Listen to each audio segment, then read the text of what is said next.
From Fear to Freedom, Creating Indonesia Without Child Violence. Tidakkah kita sadari bahwa seharusnya anak-anak tumbuh dengan rasa aman, merasa bahwa mereka ini dicintai, dan merasa bahwa mereka ini dilindungi?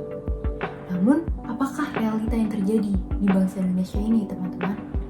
Realitanya bahwa ribuan ataupun puluhan ribu anak di Indonesia hanya merasakan hal tersebut adalah angan-angan mereka semata. Kekerasan fisik, kekerasan seksual, dan kekerasan emosional telah mereka alami yang seharusnya mereka tidak alami hal tersebut dan menimbulkan luka yang membekas bagi mereka hingga mereka tumbuh semakin dewasa. Apakah kita hanya bisa diam saja dan mengabaikan bahkan menutup mata terhadap kekerasan yang terjadi di Indonesia? Tentu saja hal tersebut akan semakin berbahaya terhadap tumbuh kembang anak tersebut, bahkan bagi pertumbuhan bangsa Indonesia. Seberapa parah sih kekerasan terhadap anak ini telah terjadi di Indonesia? Apakah ada hal yang dapat mencegah kekerasan terhadap anak ini dapat terjadi? Apakah faktor-faktor yang menyebabkan kekerasan terhadap anak ini dapat terjadi di Indonesia? Baik, saya Salsabila Herunisa. Di sini saya akan membahas mengenai bagaimana mewujudkan Indonesia tanpa kekerasan terhadap anak. Sebelum masuk ke pembicaraannya, di sini saya terdapat sebuah cuplikan video mengenai keadaan kekerasan terhadap anak yang terjadi di Indonesia. Berikut cuplikannya.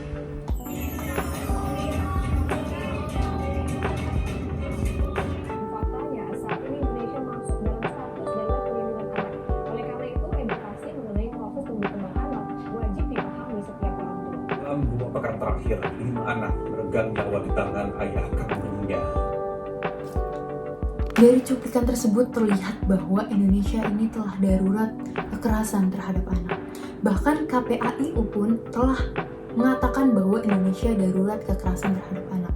Banyak sumber-sumber berita yang menyatakan bahwa Indonesia ini telah darurat kekerasan terhadap anak. Lalu bagaimana sih keadaan kekerasan terhadap anak ini telah terjadi di Indonesia, teman-teman? Mari kita lihat data-data berikut. Di mana pada tahun 2022 ke tahun 2023 terlihat bahwa pada grafik tersebut terlihat peningkatan yang terjadi kekerasan terhadap anak. Pada tahun 2022, kekerasan terhadap anak sekitar 8.000 kasus kekerasan. Namun pada tahun 2023, kekerasan terhadap anak meningkat menjadi 9.000-an kasus kekerasan terhadap anak. Yang mana apabila kita terus mengabaikan kekerasan terhadap anak ini, teman-teman, maka semakin tahun kekerasan terhadap anak akan semakin bertambah di Indonesia. Apabila kita lihat menurut data dari Kementerian Pemberdayaan Perempuan dan Perlindungan Anak, terlihat bahwa pada tahun 2024 ini seluruh wilayah provinsi di Indonesia telah terdapat kasus kekerasan terhadap anak, yang artinya kasus kekerasan terhadap anak ini telah menyebar di seluruh wilayah di Indonesia. Bahkan apabila dilihat berdasarkan usia dan juga berdasarkan tingkat pendidikannya, kasus kekerasan itu paling banyak terdapat pada usia anak-anak, yang artinya kasus kekerasan terhadap anak ini benar-benar darurat ketika di usia anak-anak. Lalu apa sih kekerasan terhadap anak itu? Dan apakah kasus kekerasan terhadap anak ini hanya merupakan kasus kekerasan fisik? Nah, kekerasan terhadap anak itu merupakan sebuah tindakan atau sebuah perilaku yang merugikan anak-anak. Baik itu merugikan fisik bagi anak-anak tersebut, merugikan emosional anak-anak tersebut, atau bahkan merugikan seksual dari anak-anak tersebut. Jadi kekerasan terhadap anak itu tidak hanya berupa kasus kekerasan fisik saja, teman-teman, tapi juga ada beberapa jenis kasus kekerasan terhadap anak. Berikut terdapat 6 jenis kasus kekerasan terhadap anak. Ada kasus kekerasan fisik yang sering banget kita dengar, kemudian terdapat kasus kekerasan emosional atau psikolog, itu berupa seperti anak-anak yang dihina yang seharusnya mereka tidak mendapatkan itu semua.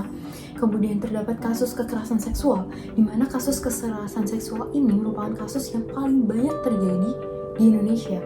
Kemudian juga ada kasus bullying dan cyberbullying, di mana kedua kasus ini seringkali terjadi di lingkungan pertemanan mereka dan di lingkungan media sosial. Kemudian terakhir ada kasus negligensi, di mana kasus kekerasan negligensi ini berupa mereka yang tidak mendapatkan yang seharusnya mereka dapatkan seperti perlindungan, kesejahteraan, dan hak-hak mereka yang tidak terpenuhi. Lalu dalam kurang dari 6 bulan atau selama tahun 2024 ini sangat banyak kasus-kasus kekerasan terhadap anak yang didapati di Indonesia, di mana kasus-kasus kekerasan terhadap anak ini apabila kita lihat justru paling banyak terdapat pada lingkungan keluarga mereka atau dilakukan oleh orang tua mereka sendiri. Namun juga terdapat beberapa kasus yang dilakukan oleh orang lain, baik itu yang mereka kenal ataupun bahkan yang mereka tidak kenal sekalipun. Dan kasus-kasus yang terjadi di Indonesia selama kurang dari 6 bulan ini memiliki beberapa jenis seperti yang telah disebutkan sebelumnya, di mana kasus-kasus itu teman-teman ada yang kasus berupa kekerasan fisik, kekerasan seksual, dan juga kekerasan yang mengganggu psikologis dari anak-anak. Nah, apa sih dampak negatif dari kasus kekerasan terhadap anak ini?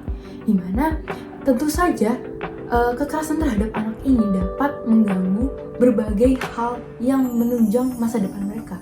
Salah satunya adalah emosional, atau emosional mereka menjadi terganggu, di mana mereka dapat menjadi depresi dan kehilangan pola pikir dari mereka sendiri.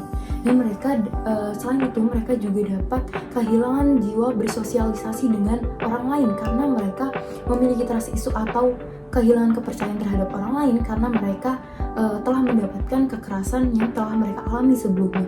Kemudian mereka juga bisa kehilangan rasa kepercayaan diri, bahkan mereka menutup diri dari orang-orang lain. Selain dari emosional atau psikolog dari mereka, juga mereka dapat memiliki kerusakan fisik.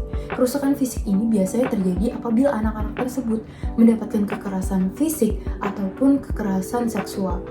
Di mana kedua kekerasan ini dapat menyebabkan gangguan pada otak mereka karena mereka telah dirusak secara fisiknya, baik otak ataupun dapat organ-organ lain yang dilakukan kekerasan tersebut.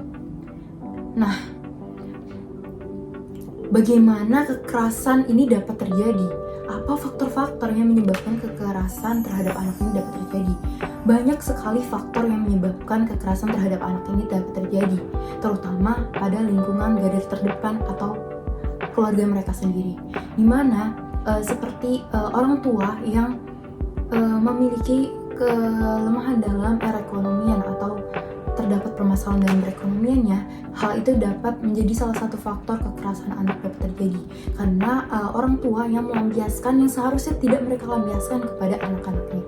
Lalu juga terdapat beberapa kasus lain seperti gangguan mental yang dialami seseorang dan mereka melampiaskan gangguan mental mereka itu ke anak-anak, di mana hal tersebut tidak hanya merugikan orang tersebut, namun juga merugikan masa depan dari anak-anak karena orang tersebut melampiaskan apa yang seharusnya tidak mereka lampiaskan kepada anak-anak. Nah, Indonesia sebagai negara hukum dengan memiliki banyak undang-undang yang menjelaskan mengenai perlindungan terhadap anak-anak, seharusnya kita dapat mencegah terjadinya kekerasan terhadap anak ini. Seperti yang dijelaskan pada UU nomor 35 tahun 2014 ini, di mana setiap anak memiliki hak untuk hidup, tumbuh, berkembang, dan juga berpartisipasi secara kemanusiaan, serta mendapatkan perlindungan atas kekerasan dan diskriminasi, di mana hal tersebut harusnya dapat menurunkan tingkat kekerasan terhadap anak yang terjadi di Indonesia.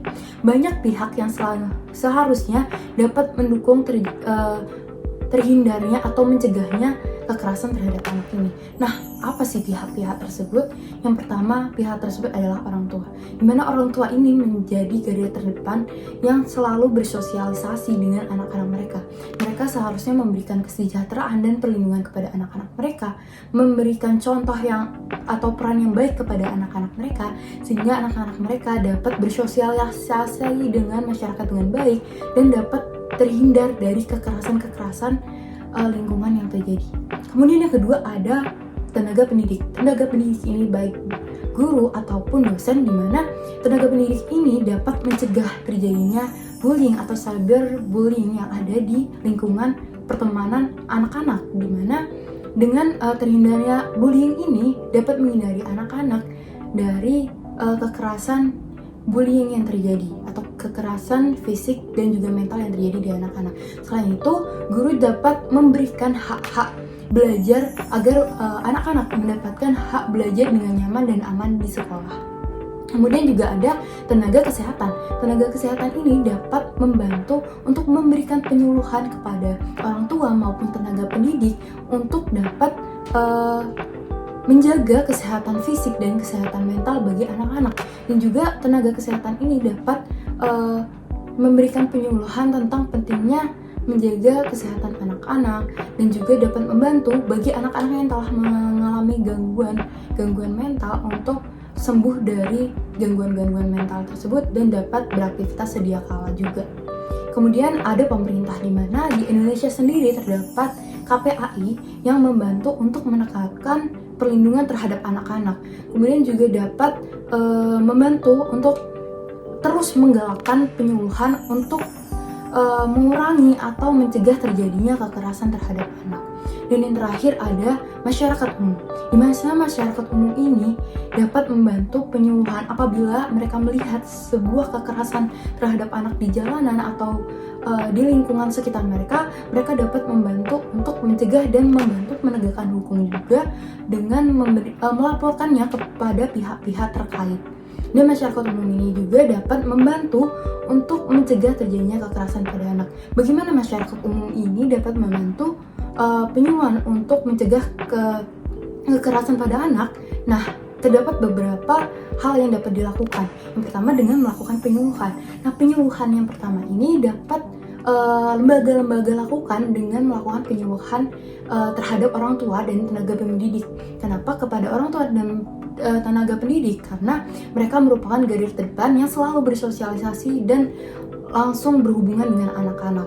Dengan adanya penyuluhan tentang pentingnya menjaga kesehatan mental dan fisik anak-anak dan juga menghindari kekerasan-kekerasan dan faktor-faktor yang menyebabkan kekerasan terhadap anak ini dapat terjadi, maka kekerasan terhadap anak ini dapat dikurangi dan bahkan dihilangkan di Indonesia. Kemudian ada seminar. Nah, seminar ini dapat dilakukan juga oleh tenaga kesehatan ataupun pemerintah. Dengan adanya seminar ini dapat mengetahui gimana sih kesehatan fisik dan mental anak-anak itu penting diperlukan untuk tumbuh kembang anak tersebut dan bagaimana kaitannya dengan menghindari adanya kekerasan terhadap anak.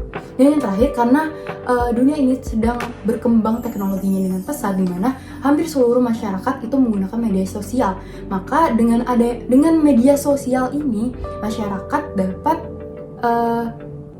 menggalakkan bagaimana mengajak orang-orang untuk menghindari dan juga ikut membantu untuk mencegah terjadinya kekerasan pada anak dan memberikan wawasan bagaimana mencegah kekerasan terhadap anak ini bisa terjadi. Jadi dengan begitu, kekerasan terhadap anak di Indonesia dapat dihindarkan dan Indonesia dapat terhindar dari kekerasan terhadap anak dan semakin tahun akan semakin berkurang kekerasan terhadap anak di Indonesia. Sekian mengenai pembahasan bagaimana mewujudkan Indonesia tanpa kekerasan terhadap anak. Mari kita galakkan Indonesia tanpa kekerasan terhadap anak di Indonesia.